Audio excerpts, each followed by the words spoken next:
Firstly, sir, most modern armies in the world have already, in their own context, have implemented theaterization of commands. But resources slowly dwindled. You will realize that as per our present requirement of 42 to 45 squadrons of the Air Force, we now have gone down to just about 29. You would appreciate that at the moment we have 7 commands in the Army, 7 in the Air Force, 3 in the Navy, and 2 combined commands. Now, you will appreciate, and all your viewers must understand, that a command is a very huge organization.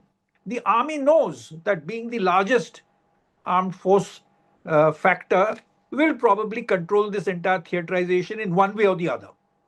Insofar as the Navy is concerned, the Navy knows it is there in the oceans, and therefore land based operations are not their purview. So, at this juncture, analysts such as us are reluctant to move quickly for theaterization unless the assets are made up and there is an ample pool of assets of the Air Force, which is the primary force which is now delaying this theaterization.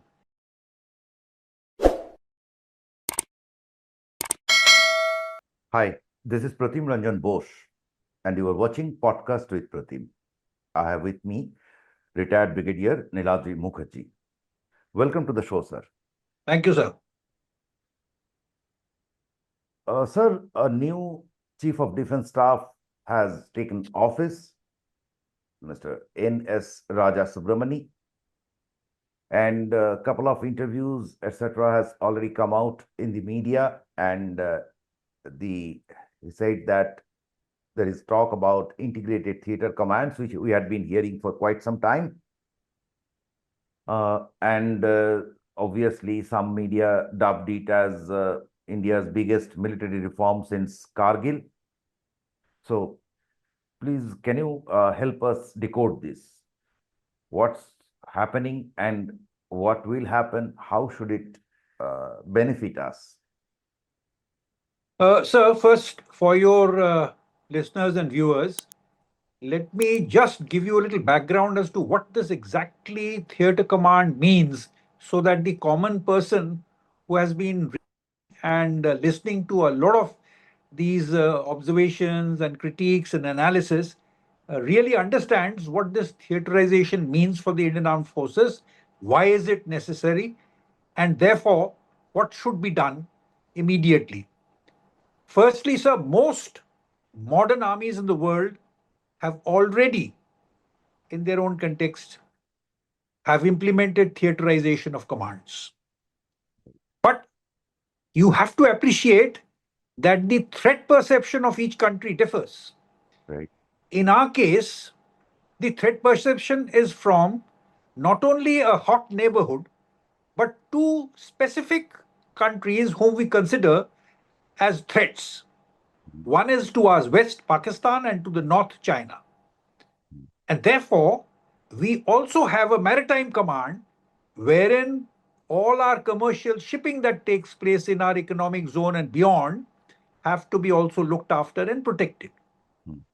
Traditionally, after independence, we have followed the British structure of command in that we have the Army, the Navy, and the Air Force. We did not have a Chief of Defence Staff, but we had political control, and the Ministry of Defence, they controlled the entire situation of the 3 armed forces.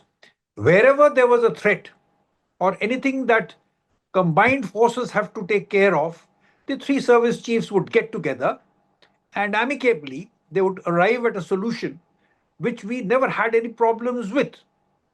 But resources slowly dwindled. You will realize that as per our present requirement of 42 to 45 squadrons of the Air Force, we now have gone down to just about 29. Right. In fact, another 2 squadrons may, by the end of this year, join, which by itself still leaves a wide gap.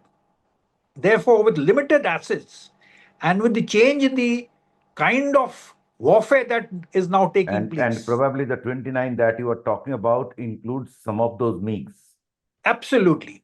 Absolutely. And some of these may, because of its aging fleet, will have to be taken off within a year or so. We will further deplete. Now, on the other hand, you would appreciate that at the moment we have 7 commands in the Army, 7 in the Air Force, 3 in the Navy, and 2 combined commands. Now, you will appreciate, and all your viewers must understand, that a command is a very huge organization. It is manned by a huge number of senior officers manning each and every department. And therefore, 7 command means 7 distinctive huge locations, 7 communication centers, and a top heavy kind of an armed forces, which is not only not desirable, but the analysts and the civilian political control feels is unnecessary. Therefore, this is one of the prime reasons wherein theatre commands will not only be economical, will be able to sort of use all the assets that we have in a more resourceful manner, and will negate the necessity of having so many commands. Eventually, in theaterization, there are analysts which say that we do not and will not have more than 5 theatre commands, including the training, which will be part of these theatre commands. Now, to do that, the erstwhile conservative armed forces school of thought has been that why are we disturbing this situation when there has been so many wars in the past and all 3 services have played their role, and there has never been any acrimony between these 3 services, and they have been able to make combined plans which have been implemented and has been successful. So why is there a necessity of theaterization, which in our context, in our third perception, is a difficult thing to not only implement but not desirable, Right, especially so the Air Force. Now, the right. Army, over a period of time, has, after a lot of talk and deliberations, have accepted the fact that theaterization, once it is necessary, will be implemented because the resources are limited. The Army knows that being the largest armed force factor will probably control this entire theaterization in one way or the other. Insofar as the Navy is concerned, the Navy knows it is there in the oceans, and therefore land based operations are not their purview. And in the Maritime Command, it will they who will dominate. And therefore, in the theaterization that takes place, and the early days of Second World War of landing troops and all that has taken a back seat. Therefore, the Navy in any case will command that entire maritime command. That leaves the Air Force. Now, the Air Force, theoretically, if you notice, if in the Western Command and in the Northern Command, the threat perception is being reported through 2 channels. One is the Air Force and the one is the Army. Mm. And there is duplication of effort also in terms of response. Each one has his own doctrine. Each one has his own response team on the ground. Each one has his own communications and each kind of setup that is there. The liaison officers between these 2 forces are not of that seniority and also of that level of should I say authority, wherein which they can take instant decisions and be advisories to the force commanders in situ. And So therefore, that's a major the weakness. and there's a major weakness. Therefore, the Air Force has said, till such time these assets are made up, because of the limited amount of assets that we have, the Air Force can be within 24 to 48 hours be redeployed at numerable places. It can operate from Eastern Command, the next day it can switch to Western Command, it can take on operations in the Northern Command, the whole assets can be moved down south. Therefore, because of this flexibility and dynamic way that the Air Force operates, they feel that bifurcating now these assets to these theater commands, where whoever commands, maybe a lieutenant general or maybe an Air Force air marshal, or in least likely that in land there will be a naval admiral commanding this theater in say Western Command, whatever that be, once the assets are given to a person, there is a reluctance to part with it, keeping the threat perception in mind. And therefore, to take away these assets to meet a situation, say, in the Eastern Command, will be a difficult negotiation between the theater commanders. And the Air Force at that point of time puts forward an argument and a submission that, look, at this stage, we will assess the threat perception. The three chiefs can put their heads together. And if we know that the Northern Command threat is more, assets there will be obviously pulled in and given to them. And that is how it should be. So at this juncture, analysts such as us are reluctant to move quickly for theaterization unless the assets are made up and there is an ample pool of assets of the Air Force, which is the primary force which is now delaying this theaterization. It is not that they are stubborn and they are putting obstacles in the way of the government. It is that they are in principle in agreement with it, but why it is taking time and delay is that they want certain necessary steps to be taken, assets to be understood and built up, and thereafter the commands reduced from the now numbering about 19 to about 5. Economically, it will be a great thing. And like you said, it is a huge weakness now with so many top heavy commands all over the place. And thereafter, the duplication of channels of command and duplication of effort will not be there.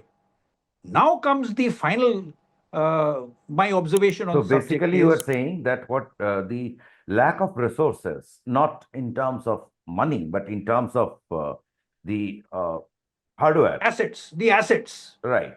So that is what is delaying the That is implementation what of is this delaying. That is what is theaterization delaying, and it is the Air Force which will feel the impact the most. hardest, and therefore they are most reluctant unless these things are taken care of. Theaterization, in any case, the armed forces have been made to understand, and they understand.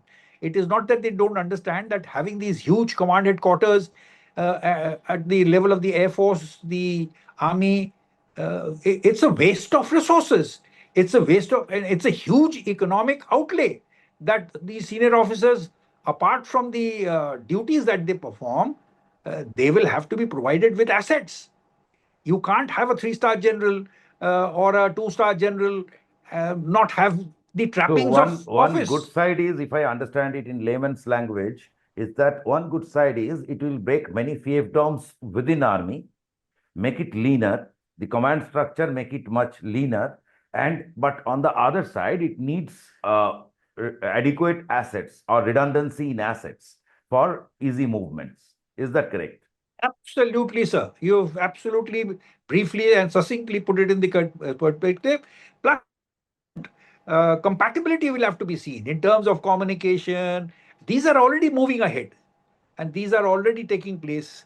The liaison in the previous instance, what used to happen is when threat perception and when we used to go to war, immediately we used to trade LOs. That means liaison officers from the armed forces at an appropriate level at brigade, div, and command level would move from the Air Force to the Army and be stationed along with the headquarters of the Army or the Air Force, respectively. Similarly, the other way around. So, therefore, say for instance, at a command level, there might be a group captain who's come as a Air Force liaison officer or an ALO. And similarly, a colonel would be deputed to, say, the Western Air Command or a field commander said Ambala, he would be the GLO, the ground liaison officer for the Air Force.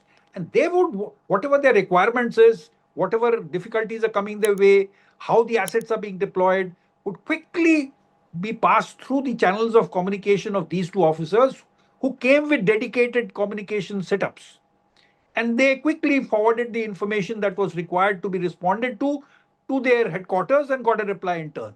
In theater command, no such thing is required because it's a compact unit which will be there, and the theater commander has all assets under his command, and therefore he would be in total complete knowledge of the picture that is emerging, and he will deploy his assets in the way that he feels is best suited to them. So therefore, at this stage, I totally agree with what the government. The government is in no haste, although it is nudging the armed forces towards theaterization. Eventually, it will have to be done, but it is not making things difficult for the Air Force and the others. And I think that they are following the right path in theaterization taking effect, which will, according to me, take another 2 years at least. At least, yes. assuming that all the Rafales that we ordered, we just signed, and assuming that all the Tejas will be ready. So otherwise, the deficiency in Air Force hardware will continue. Absolutely.